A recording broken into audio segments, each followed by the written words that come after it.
მოგესალმებათ, აგროსიახლეები ამჯერად ფერმიდან და უნდა ვისაუბროთ კლიმატის ცვლილებაზე, თუ რა რისკებს ქმნის კლიმატის ცვლილება მეცხოველეობაში, მესაქონლეობაში. დღეს აქ ჩვენთან ერთად ვეტერინარი ამოვიყვანეთ თბილისიდან ამ ფერმაში და ადგილზე შევეცდებით ვეტერინარის თვალით დაგანახოთ, რა რისკები შემოაქვს მეცხოველეობაში, კერძოდ მესაქონლეობაში კლიმატის ცვლილებას. საინტერესო გადაცემას გპირდებით. აუცილებლად გვიყურეთ. ვეტერინართან ერთად აგროსიახლეების გადამღები ჯგუფი თბილისთან ახლოს ბექა გონაშვილის ფერმას ბინას ვესტუმრეთ. ფერმაში მეხორცული ჯიშის საქონელი და ცხვრის ფარა დაგხვდა. ფერმერი ცხვარს და საქონელს ამჟამად ბაგურად ინახავს. მე და როქის ვეტერინარმა ფერმა ფეხ და ფეხ შემოვიარეთ და კლიმატური რისკები ორივე მიმართულებისთვის შევაფასეთ. აღმოჩნდა, რომ კლიმატის ცვლილებისადმი ადაპტაცია ცხვარს უფრო უადვილდება ვიდრე საქონელს, თუმცა გამოწვევები ორივე სექტორში სახეზეა. რომელი უფრო იმუნური არის კლიმატის ცვლილებისადმი, საქონელი თუ ცხვარი და რატომ? ზოგადად შედარებით მარტივად უძლებს ცხვარი კლიმატურ ცვლილებებს იქიდან გამომდინარე, რომ მომთაბარე არის ასე ვთქვათ, და მეტნაკლებად მიჩვეულია ამ ამბავს. შეჩვეულია დიახ, იმიტომ რომ ზამთრის პერიოდში უნდა ჩამოვიდეს ბაში და ზაფხულის პერიოდში გადავიყვანოთ ზაფხულის საძოვრებზე. შედარებით მიჩვეული არის ცხვარი, მაგრამ სტრესები, ტემპერატურული იქნება ეს მინუსი თუ მაღალი გრადუსი, ამ შემთხვევაში ცხვარშიც რა თქმა უნდა, ყველა ცხოველს ექნება, თუმცა ცხვარი მეტნაკლებად უფრო შემგუებელია. მეტნაკლებად უფრო და მიზეზები რო გითხრათ, ძალიან მოკლედ, აი რატო შეიძლება იყოს მომთაბარეობიდან გამომდინარე. თუმცა ფიზიოლოგიურად რაიმე აი თქვა მატყლი აქვს რაღაცა. ფარველის სისტემა ზოგადად იცავს სიცივისგან, ანუ დაბალი ტემპერატურის დროს ისი არის შემოსილი მატყლი არ ატარებს სიცივეს და შედარებით მეტად ამტანია. საძოვრებიც ისი არის მოწყობილი ზოგადად მათი კბილთა სისტემა თუ საჭიროთმოვნებელი სისტემა, რომ აი ამ პერიოდში შედარებით მარტივად გადააქვს ცხვარს. ანუ გამოდის, რომ ცხვარი სიცივეს უფრო მეტად უძლებს ვიდრე ზაფხულს. ზაფხულში აქაც ძალიან დიდი ყურადღება ჭირდება ვეტერინარს. სწორედ ამიტომ გადავდივართ ხოლმე მეცხვარეობაში ზაფხულის საძოვრებზე, სადაც არ არის კლიმატური მაღალი ტემპერატურა, თუმცა არის ზაფხულის საძოვარი, სადაც კარგად იკვებება. ცხვარში ძირითად პრობლემას მეცხვარეობაში მაინც ჰელმინთური დაავადებები ქმნის და ანუ ჭიები, ჰელმინთები, რომელიც ცხოველის ორგანოში ყავს, არის ესეთი მაგალითად ლენტისებური ჭია, ასე ეძახიან მეცხვარეობაში. და ეს ყველა სეზონზეც არის ყოა? განსაკუთრებით ზაფხულის პერიოდში, იმიტომ რომ ჭია დღეში 8-10 სანტიმეტრს იზრდება და შედარებით. ამიტომ უნდა მოვახდინოთ ზუსტად 14 დღიანი ინტერვალით ცხოველის ჭიაზე დამუშავება, რომ შევაჩეროთ აღნიშნული ჭიის განვითარების ციკლი. ბაქტერიული და ვირუსული დაავადებები ზოგადად ადრე გვხდებოდა რაღაც გარკვეული დაავადება ზაფხულის პერიოდში ან მხოლოდ ზამთრის პერიოდში, მაგალითად ისეთი დაავადება, როგორიც არის პიროპლაზმოზი, რომელიც ძროხასაც ემართება და ცხვარსაც, ადრე ქონდა ასეთი სეზონურობა გაზაფხულზე და შემოდგომაზე და ამიტომ საძოვრულ დაავადებასაც უწოდებდნენ. თუმცა კლიმატურმა ცვლილებებმა გამოიწვია ის პრობლემა, რომ ზამთრის თბილ დღეებში პიროპლაზმოზის გადამტანი აქტიურდება და შესაბამისად ეს დაავადებები საკმაოდ აქტიურად გვხვდება ზამთრის პერიოდშიც. ამასობაში კვების დროც მოვიდა და თემატურად სპეციალისტ სეზონური კვების თავისებურებები გამოვკითხე. ცალკე რაღაცა ვიტამინების კურსი თუ არის საჭირო სეზონიდან სეზონამდე, აი მაგალითად გამოვიზამთრეთ და აი ხა გადადის ცხოველი გაზაფხულის ზაფხულის პერიოდში. მივცეთ ცხოველებს გვაქვს ესეთი იმუნიტეტის ზრდის სკალათა, რომლის შემადგენლობაში შედის ისეთი პროდუქტები, რომელიც ხელს უწყობს ზოგადად ორგანიზმში იმუნიტეტის ამაღლებას. თაც სასურველია მათი გამოყენება. გადავიდეთ უცბად სიცივიდან სიცხეზე და შემდეგ ისევ სიცხიდან სიცივეზე. ჩამოატარებენ აქ ტრაქტორით ამ შემრევით და თან ავტომატურად ჩამოარიგებს საკვებს. გასაგებია. ისინი ნებაყოფლობით რაღაცა პერიოდი ჭირდება საკვებს რომ მიირთმევს. არ ღეჭავს ესე ვთქვათ, პირდაპირ ყლაპავს, მე აი რო წევს ძროხა, მაშინ ინელებს. სოხნა ქვია ამას, ბურთების სახით ამოაქვს პირის ღრუში, ღეჭავს. გასაგებია. ისევ კუჭში. აი ასეთ საკვებს თუ ყველა ტიპის საკვებზე ესე არის? ზოგადად ყველა ტიპის საკვები ესეა. ცანახე, ბალახს როცა ჭამს, ამოცოხნის პროცესი მაშინ მიმდინარეობს. მაშინვე? არა, მაშინვე არ მინდოდა, უნდა მიირთვას და შემდეგ რაღაც გარკვეული პერიოდის მერე ამოყს ბურთების სახით. აჰა. ამიტომ არის საუცილებელი ზოგადად მცოხნავმა ცხოველებმა მიიღონ თივა, ანუ უხეში გასაგებია. რომ მოხდეს ზუსტად ამ გორგლების ესე ვთქვათ პირის ღურში ამოტანა, ცოხნის პროცესი და შემდეგ უკან გადატანა. თუ არ ვაძლევთ უხეშ საკვებს, ხშირ შემთხვევაში ან უშვებენ შეცდომას, ჯერ აძლევენ კომბინირებულ საკვებს და მერე უხეშ საკვებს და უჭირს მერე ცხოველს გასაგებია. ცოხნა და ჩერდება კუჭნაწლების. ანუ რიგითობასაც ნიშნულობა აქვს, როდის რას მიცემს. კომბინირებული საკვების მიღებამდე დაახლოებით 9 საათით, 1 საათით მიეწეს ჯერ უხეში საკვები და შემდეგ კომბინირებული საკვები, რომ ცოხნის პროცესი არ გაუჭირდეს. ასევე საკვების ტემპერატურა მაინტერესებს ზამთარ ზაფხულში უფრო თხელი, ანუ ესე ვთქვათ, წვნიანი მეტად. მეწველი ფურებისთვის არის გათვლილი. სასურველია მეწველ ფურებს ზამთრის პერიოდში მივცეთ კარგი ხარისხის სილოსი, რომ წველადობა ქონდეს კარგი, ხოლო საქონეს კარგი ხარისხის თივა. გასაგებია. ასევე მინერალებს ვამატებთ აუცილებლად თან გაზაფხულის პერიოდში, როცა ცხოველი უკვე მოსაგები არის. გარდა იმისა, რომ ხელს უწყობს ეს მინერალები და მიკროელემენტები ორგანიზმის ნორმალურ ცხოველმყოფილობას, ასე ვთქვათ, ხელს უწყობს მივიღოთ ჯანმრთელი შთამომავლობა. ამიტომ არის გვაქვს ესეთი გარკვეული პროდუქტი, განასუპერვიტი, რომელიც სასურველია მივცეთ ხოლმე მოგებამდე 10 დღით ადრე, რომ შობიარობის პროცესიც გაუმარტივდეს საქონელს და მივიღოთ ჯანმრთელი ნამატი. გასაგებია.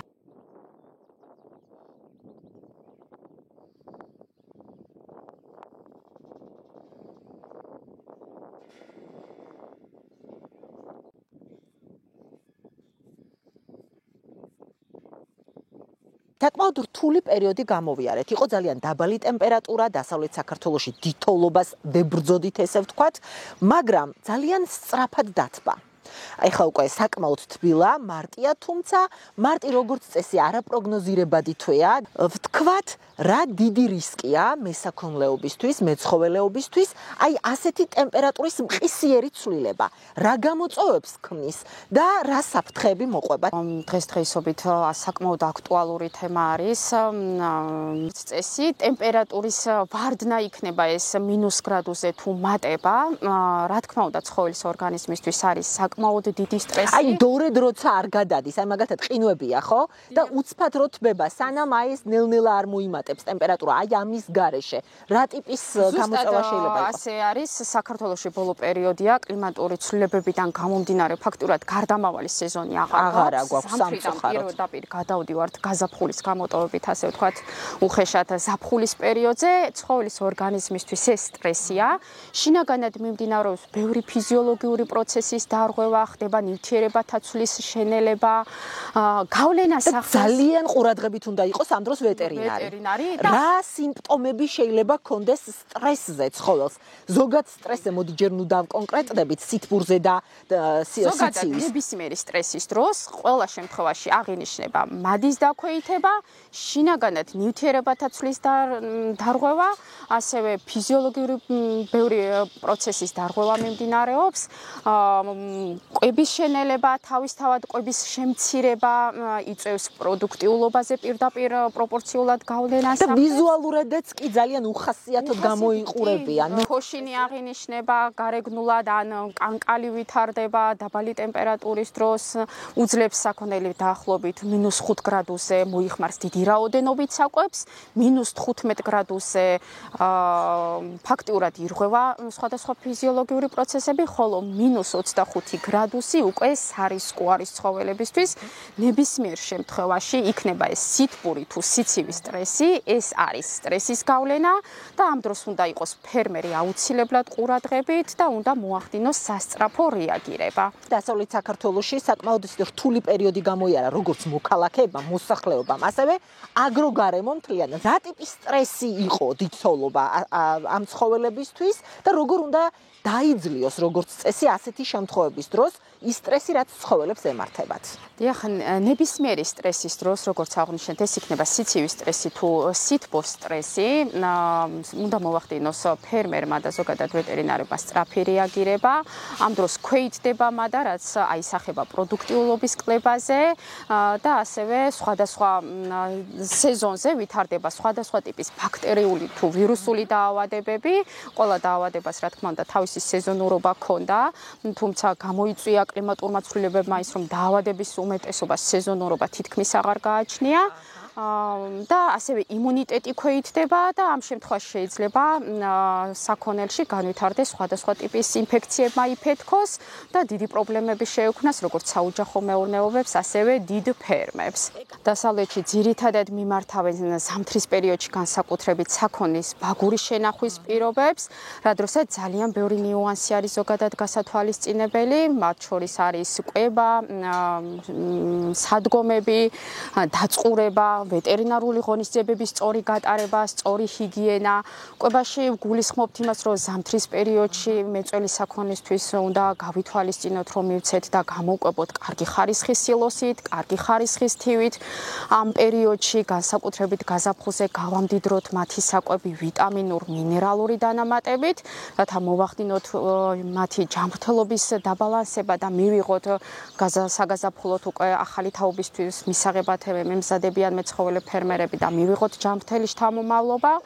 რაც შეეხება დაწყურებას, სასურველია, რომ ზამთრის პერიოდში განსაკუთრებით მიეცეს ნადგომი წყალი ცხოველებს, რომლის ტემპერატურა არ უნდა იყოს დაახლოებით 15 გრადუსზე დაბლა. რაც შეეხება სწორი ზოოჰიგიენური პირობების გატარებას, მნიშვნელოვანია, რომ მოხდეს კარგი ვენტილაცია სადგომებში, რადგან არ მოხდეს ამიაკის დაგროვება ზოგადად, რაც სხვადასხვა პათოლოგიურ დარღვევებს იწვევს ცხოველის ორგანიზმში და თავისთავად კიდე დამატებით პრობლემებს ქმნის. ეკა, თქვენ თქვით, რომ ვეტერინარულ დაავადებებს ფაქტობრივად უკვე სეზონურობა აღარ ახასიათებთ, თუმცა რამდენად რელევანტური იქნება ეხლა დაგისვა კითხვა, რომელი სეზონი უფრო მაღალ რისკიანია ვეტერინარული კუთხით? ზაფხული თუ ზამთარი, ანუ დაბალი ტემპერატურები თუ მაღალი ტემპერატურა? ორივე შემთხვევაში იქნება ეს დაბალი ტემპერატურა თუ მაღალი ტემპერატურა ზოგადად მეცხოველეობისთვის არის სტრესის და რისკის ფაქტორი. იქიდან გამომდინარე, ზამთრის პერიოდს ამ ყველაფერთან ერთად შეიძლება განვითარდეს ბაქტერიული და ვირუსული დაავადებები, როგორც ზაფხულში, ცხელამინჩი, ასევე ზამთრის პერიოდში, თუმცა ზამთრის პერიოდს ამ ყველაფერსთან ემატება არასრულფასოვანი კვება, არასათანადო ჰიგიენა და მოციონის ნაკლებობა, ხოლო ზაფხულის პერიოდს ემატება სითბური სტრესი. აჰა, გასაგებია. ეხლა ცოტა მეტად რო ვკონცენტრირდეთ რაციონზე, კვების რაციონზე და ულუფებზე. ანუ ზამთრის და ზაფხულის ულუფები როგორი უნდა იყოს, ეს დაბალანსებული კვება რომ მოხერხდეს ცხოველისთვის. რაც თავის მხრივ მე პროდუქტიულობაზეც კარგად აისახება ხოლმე როგორც წესი ცხოველის. კი ბატონო. სხვადასხვა ტიპის შენახვას მიმართავთ საქართველოში, ზაფხულის პერიოდში საძოვრულ შენახვის პირობებს მიმართავენ მეცხოველე ფერმერები და ხდება ძირითადად საზაფხულო საძოვრებზე ცხოველების გადარეკვა. თუმცა რამდენად საკმარისი და ნოყიერია საძოვრები, სადაც ანუ უმეტესი ნაწილი დეგრადირებულია სამწუხაროდ დღეს. და ამისი განახლებაც უნდა მიმდინარეობდეს და ასე ვთქვათ მცენარეების შეთესვა, რომელიც იქნება ცხოველებისთვის ასე ვთქვათ ნოყიერი და სასარგებლო, ხო, დამაკმაყოფილებელი. ამ შემთხვევაში განსაკუთრებით ზამთრის პერიოდში უკვე უნდა მოვახდინოთ დამატებით მათი საკვების გამდიდრება ვიტამინოების და მინერალების დამატებით. ჩვენმა გუნდმა შექმნა სპეციალური ეგრეთ წოდებული ნაკლებები, მაგალითად ასეთი არის სიცივის სტრესის კალათა, სითბური სტრესის კალათა, იმუნიტეტის ზრდის კალათა, მასტიტის დაცვის ნაკლები.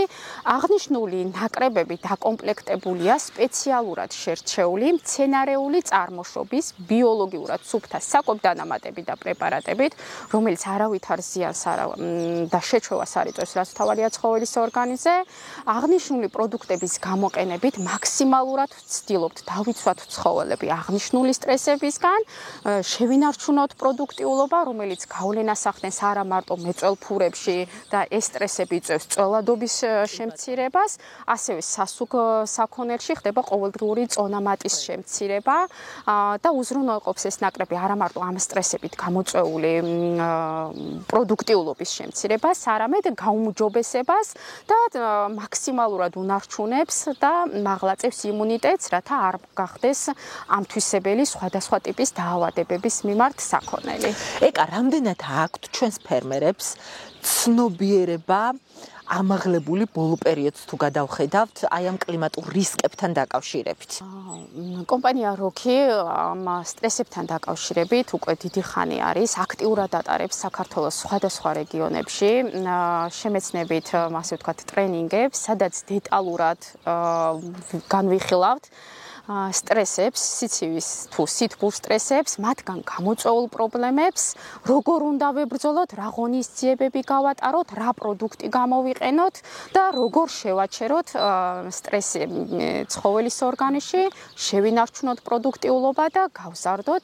რა თქმა უნდა, ნელ-ნელა ვეწევით, ასე ვთქვათ, საქართველოში მეცხოველობა ვითარდება.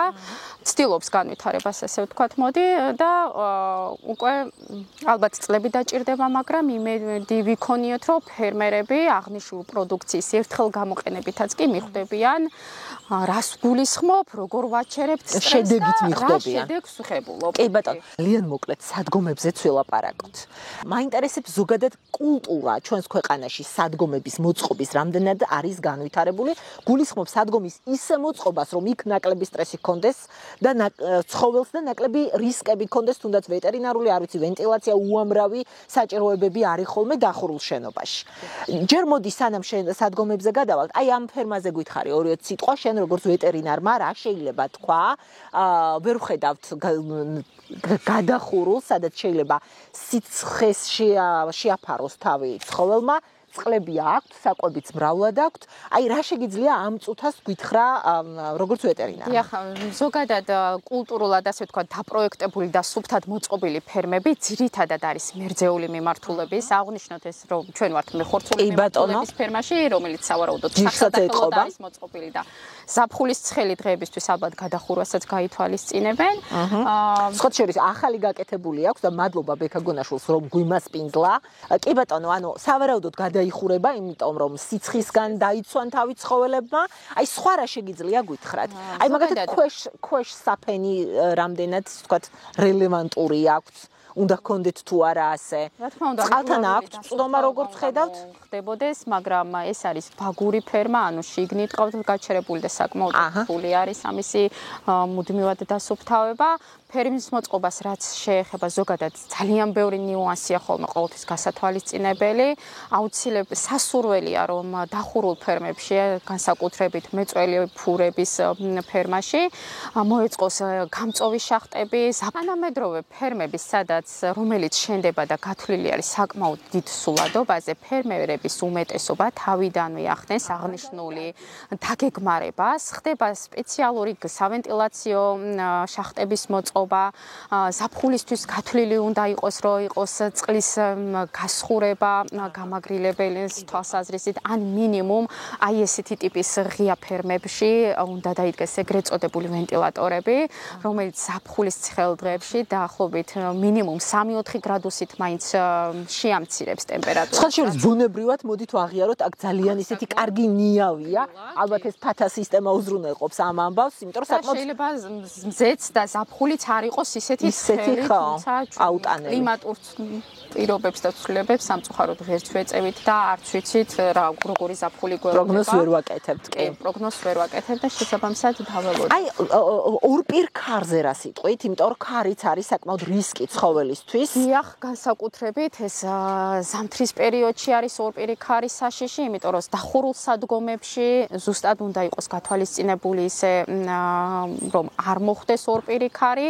უნდა იყოს ასევე გათვლილი კარგი ვენტილაცია, გამწვავი სისტემები, რათა დახურულ სივრცეში განსაკუთრებით არ მოხდეს ამიაკის დაგროვება, საკმაოდ დიდ პათოლოგიებს და დარღვევებს იწვევს ცხოველის ორგანიზმში და სასურველია რომ კარგი ვენტილაცია იყოს. ეხლა აქ არ არის დახურული და შესაბამისად ზამთრის პერიოდში უფრო საშიშია ეს ორპირი ქარი, იქიდან გამომდინარე რომ შიგნით თბილა და გამოდიან და უკვე ეს უარყოფით ზეგავლენას ახდენს, ასე ვთქვათ, ცხოველის ჯანმრთელობაზე და სხვადასხვა დარღვევები შეიძლება რომ გამოიწვიოს. ნებისმიერ შემთხვევაში ეს იქნება ზამთრის სიცივე თუ ზაფხულის სიცხეები, აუცილებელია თვალყური ვადევნოთ ჩვენი ცხოველების ჯანმრთელობას, მით უმეტეს იქნება ეს საოჯახო ტიპის მეურნეობები თუ დიდი ფერმები. ყურადღებით მივაქციოთ აუცილებლად დროულად ჩავერიოთ ცხოველის ჯანმრთელობაში, როგორც კი შევნიშნავთ ის ზემოთ ჩამოთვლილ ბევრ დარღვევებს, როგორიც არის მადის დაქვეითება, აჩქარებული სუნთქვა, ან კანკალი, პროდუქტიულობის მკვეთრი და უეცარი შემცირება და ვარდნა, მივაქციოთ დროულად ყურადღება, რადგან სტრესები იწვევს ძალიან რთულ შინაგან ფიზიოლოგიურ დარღვევებს და მოვახდინოთ დროული რეაგირება, რათა დავიცვათ ჩვენი პირუტყვი ჯანმრთელობა და შევინარჩუნოთ და გავზარდოთ პროდუქტიულობა. დიდი მადლობა ასეთი პრაქტიკული და საჭირო რჩევებისთვის, ჩვენი აუდიტორიისთვის, დაგემშვიდობებით, მადლობა თქვენი დროისთვის კიდევ ერთხელ და ჩვენს ფერმერებს, რა თქმა უნდა, ვუსურვებ მაღალ პროდუქტიულობის შენარჩუნებას კლიმატური რისკების მიუხედავად თავიანთ ფერმებში. დაგემშვიდობებით ერთი კვირით.